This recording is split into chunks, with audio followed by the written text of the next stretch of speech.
میکنم. من به امید خدا دارم میرم رامسر، ببینم رامسر چی پیش میاد. سعی میکنیم از لحظه لذت ببریم، نگران آینده نباشیم، چون زندگی در لحظه جاری است. خدای شکر. واقعا دیروز خیلی خوش گذشت، تجربه جدیدی بود برام، تجربه خوب جدیدی بود برام و در حال سفر کردن اون روی مهارت هم دارم کار میکنم. دورای استاد عباس منش روی همین بحث بلاگری و یوتیوب دارم کار میکنم، روی بحث یه شغل دیگه دارم کار میکنم، دارم سفرم انجام میدم و خب چی بهتر از این. خدای شکر که هم در سفری هم داری بیزنس تو با قول استاد عباس منش توی یه سامسونت، توی یه پول پشتی با خودت هم میکنی و اون برمیبری. خدای شکرت. سپاسگزارم که این فراوانی وجود داره، این نعمت وجود داره که من میتونم درخواست داشته باشم که مسیری رو برم که هم سفر کنم هم بیزنس هم پول بسازم. خیلی آسون و ساده. خدای شکرت. پس میریم به سمت رامسر. تو شهر چالوسم. رامسر خیلی خوشگله، رامسر خیلی خوشگله. حالا انشالله هر جا چیز جالب و باحال و زیبا دیدم فیلم میگیرم.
کوچه‌ای داره میخوره به ساحل. انشالله پیداش کنم میرم لب ساحل.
رسیدم به شهر متلقو. شهر خیلی خوشگلیه. بعد این هم روبرو برجای بلندم برجای آقای عظیمزاده است، فرش فروش معروف.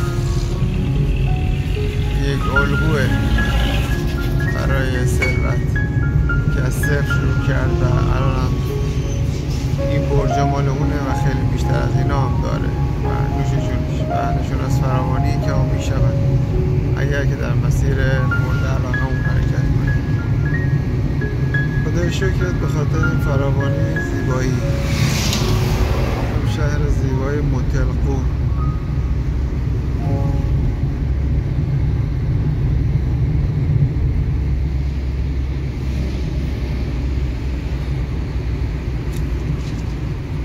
پشت ماشین هم سر خیلی فیلم نگیرم.